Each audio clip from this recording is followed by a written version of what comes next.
NNL चर्चा में myths versus reality. तो आउट ऑफ 100 80+ स्टूडेंट्स आपको वही मिलेंगे it's myth. Amit Sehrawat.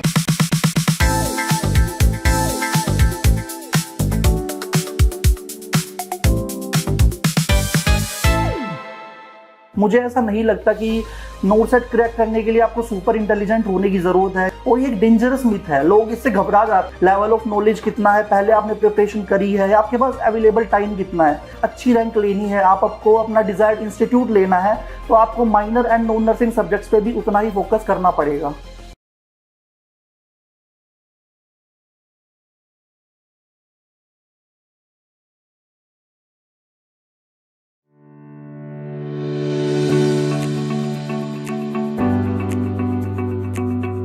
Hi everyone, my name is Dr. Anand and today is a beautiful day. I'm your pediatrics faculty और आप सबका स्वागत है NNL चर्चा में।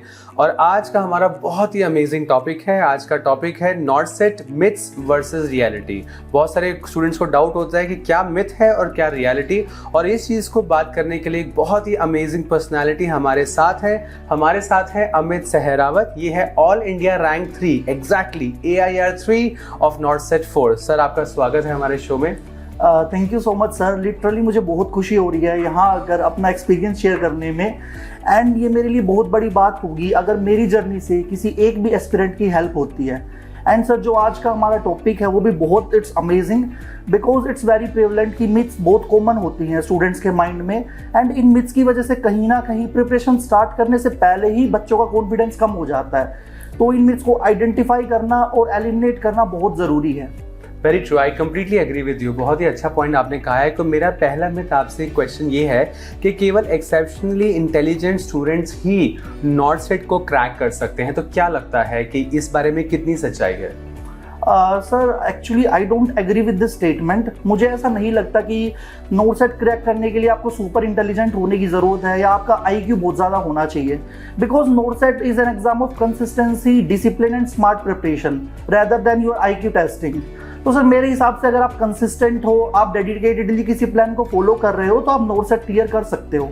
एंड जितना IQ आई थिंक आप 10th 12th क्लासेस पास करके आए हो, आपने GNM और BSc करी है, जितना IQ रिक्वायर्ड है उतना that is enough for NORCET also. I agree with you, क्योंकि ये एग्जाम तो कोई भी स्टूडेंट क्लियर कर सकता है। अगर हम बोले केवल एक्सेप्शनली हाई, ऐसा कुछ नहीं है, एवरेज स्टूडेंट आल्सो बिल्कुल अच्छे से क्लियर कर सकता है। क्या लगता है आपको? बिल्कुल सर, एवरेज स्टूडेंट्स भी कर सकते हैं, और आप देखोगे अगर आप रिजल्ट एनालिसिस करो तो आउट ऑफ 100 80+ स्टूडेंट्स आपको वही मिलेंगे जो कहीं ना कहीं एवरेज स्टूडेंट्स ही रहे अपने कॉलेज टाइम में। वेरी नाइस, ब्यूटीफुल, बहुत अच्छा लगा ये बात सुन के। अच्छा, मेरा सेकंड डाउट आपसे ये है, मिथ के 12 से 15 घंटे डेली पढ़ना बहुत नेसेसरी है। बहुत सारे स्टूडेंट्स ये पूछते हैं कि 12 घंटे पढ़ें, 18 घंटे पढ़ें, जो पढ़ता है वही क्लियर होता है। तो 12 से 15 घंटे पढ़ना नेसेसरी है, क्या ये बात कितनी सच है आपके हिसाब से?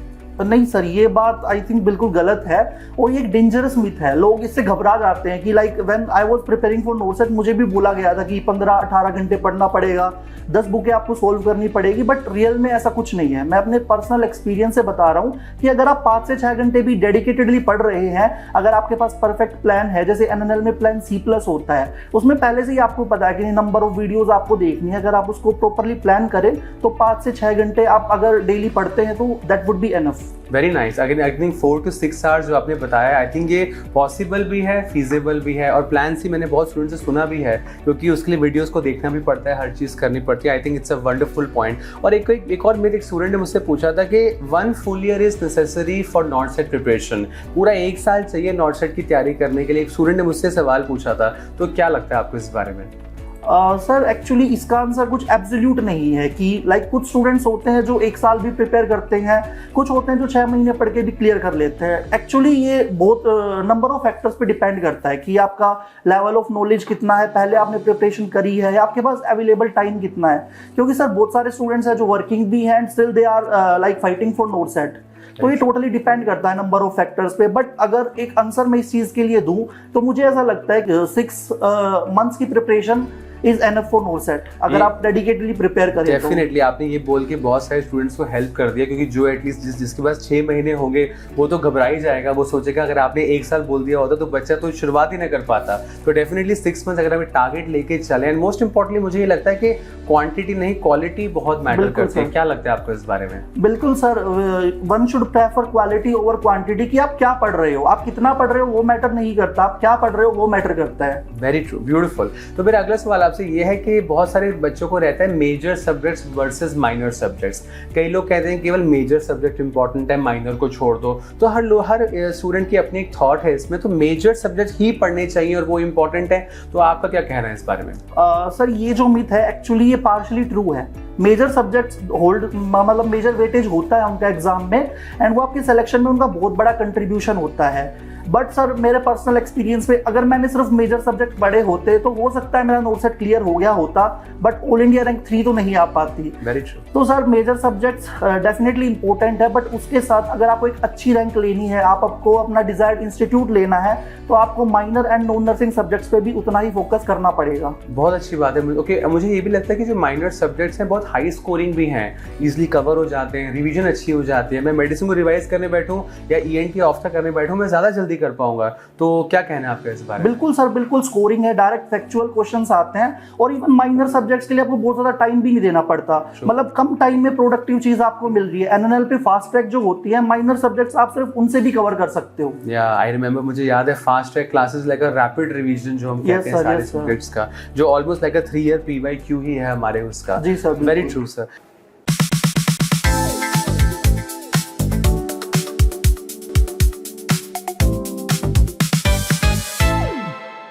अच्छा ये बताइए, मेरा 5वां मिथ ये है, आपका सवाल है आपसे कि multiple books and multiple resources. तो इस बारे में आपका क्या कहना है? बच्चे कहते हैं कि मल्टीपल बुक्स या मल्टीपल रिसोर्सेज होना बहुत जरूरी है, तो ये मिथ के बारे में आपका क्या कहना है? सर मेरे हिसाब से अगर कोई प्रिपरेशन करना चाह रहा है, कोई स्टार्ट कर रहा है, सबसे पहले उसकी ये मिथ एलिमिनेट होनी चाहिए कि आपको मल्टीपल रिसोर्सेज के पास जाना है।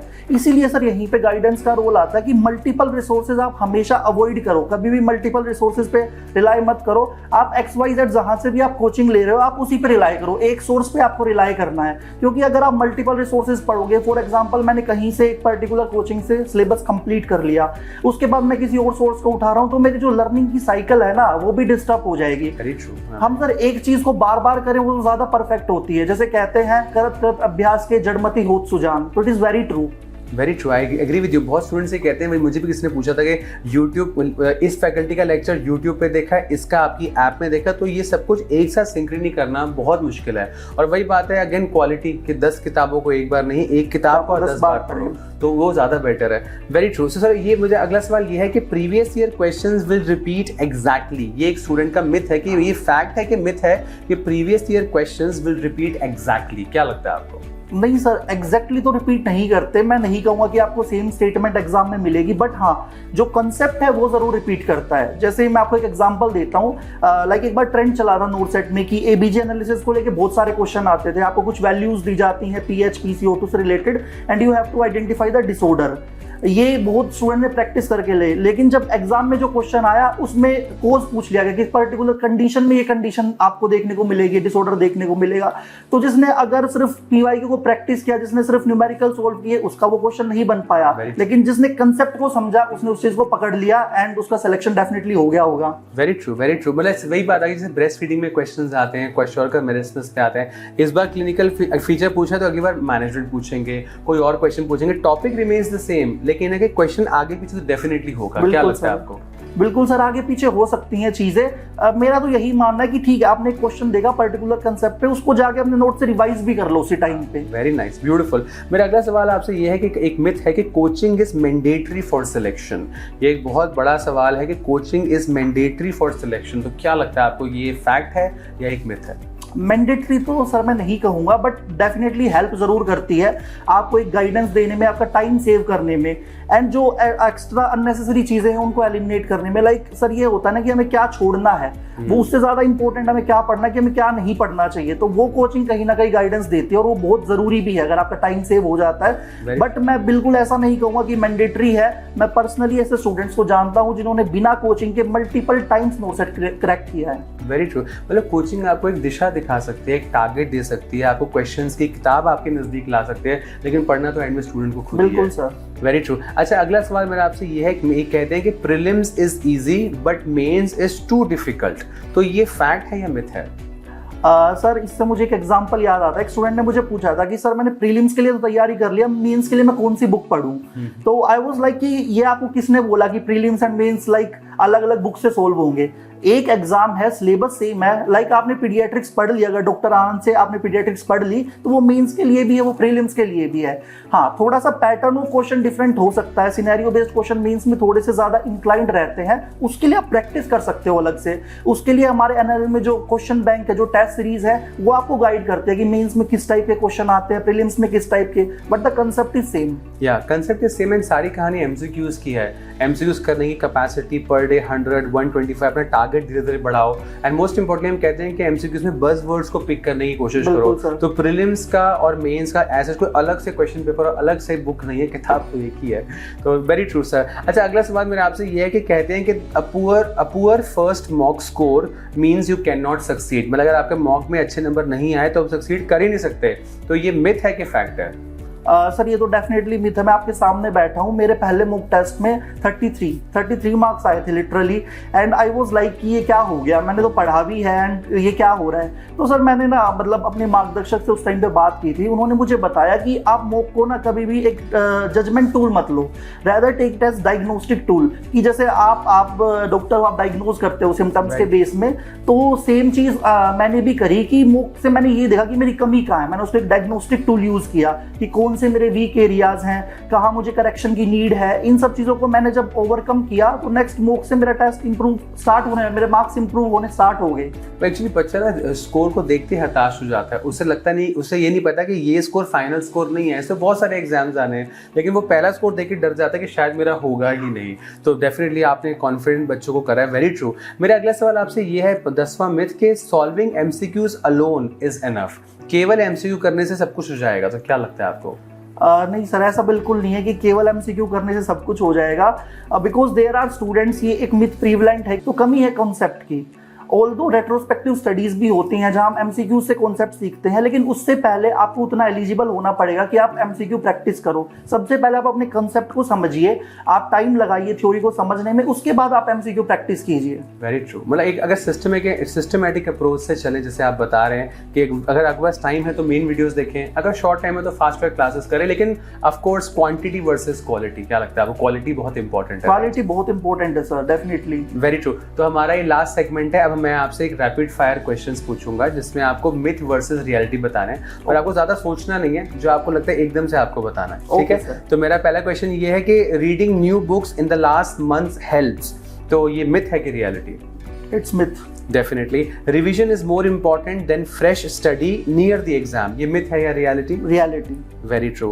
Daily MCQ practice improves accuracy. ये myth है या reality? Reality. Very nice. Studying all night before the exam improve performance. ये myth है कि reality? Myth. Very nice. And everyone should follow the same study plan. ये myth है या reality? और ये सर बहुत बड़ी मिथ है। इसके बारे में मैं थोड़ा सा बोलना चाहूँगा कि हम सब एक लेवल पे नहीं होते, सबका इंटेलेक्चुअल लेवल अलग होता है, सबकी समझने की कैपेसिटी अलग है। सब नोट सेट क्लियर कर सकते हैं, लेकिन सबको अपना एक कस्टमाइज प्लान बनाने की ज़रूरत है, अपने नीड्स के अकॉर्डिंग अपना प्लान बनाना है। और इसके लिए अगर आपको हेल्प चाहिए तो एनएनएल में like एनएनएल Sarathi, NNL Margdarshak are there to guide you कि आपको अपना प्लान कैसे बनाना है। मुझे नर्सिंग नेक्स्ट की सबसे अच्छी बात यही लगती है कि इस पर इतनी सारी कैटेगरीज हैं, एज इन अगर आपको रैपिड रिविजन चाहिए तो fast track is really good, आपके पास बहुत टाइम है, तसल्ली से आपको पढ़ना है तो plan C main videos are very good.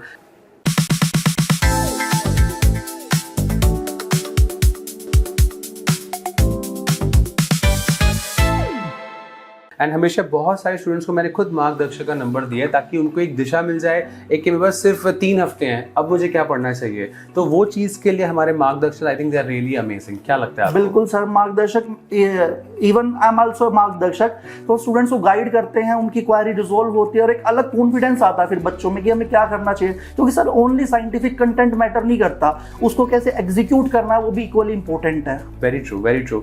तो बहुत अच्छा लगा आपसे मिस्टर अमित बात करके, तो आई थिंक हमारे इस वंडरफुल पॉडकास्ट से लोगों को बहुत हेल्प मिलेगी। कोई any last advice, any last suggestion अगर आप कुछ कहना चाहें तो?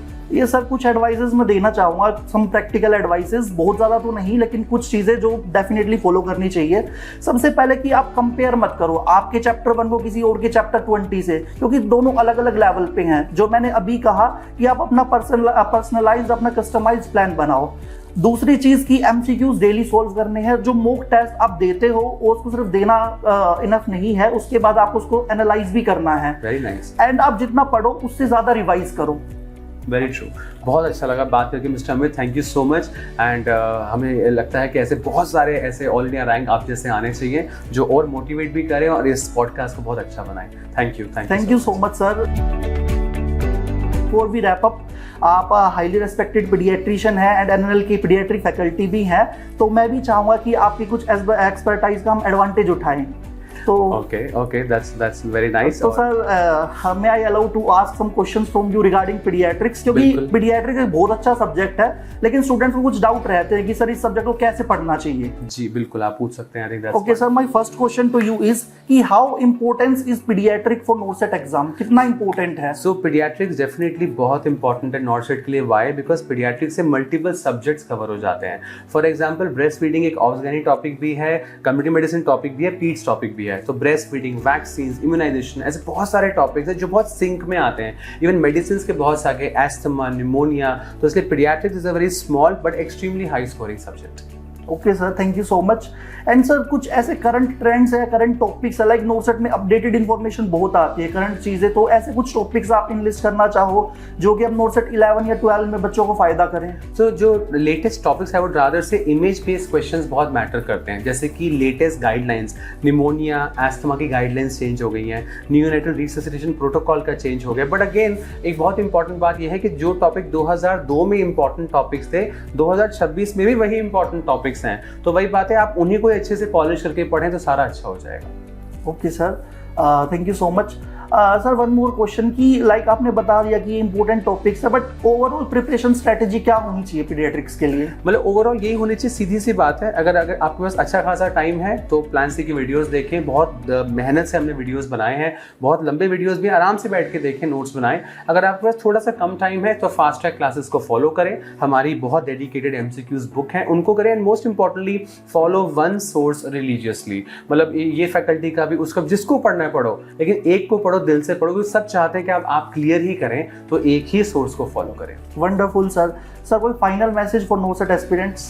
फाइनल तो यही है, कहते हैं कि there is no shortcut to success, we all have taken the stairs. तो ऐसा कोई शॉर्टकट नहीं है, लेकिन हाँ smart work versus hard work. I would like to say smart work पे लोग अगर आप थोड़ा फोकस करें तो बहुत अच्छा होगा। आपको बहुत सारा स्टूडेंट्स को पढ़ना होता है, 18-19 सब्जेक्ट्स पूरा दिन पढ़ना है। थोड़ा स्मार्टली चलें, थोड़ा टारगेट बेस्ड अप्रोच रखें, तो आई थिंक बहुत ही अच्छा होगा। Sir thank you so much, this were my questions.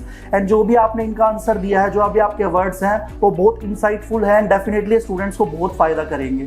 Thank you sir, thank you so much. So ये था हमारा आज का शो। Thank you so much. I hope आप सबको पसंद आया होगा। Do like, share and subscribe. हमारा ब्यूटीफुल चैनल है एनएनएल चर्चा, जहाँ पे बहुत सारे अमेजिंग पर्सनैलिटीज आएंगे और बहुत सारी मीठी बातें करेंगे। So please take care and thank you.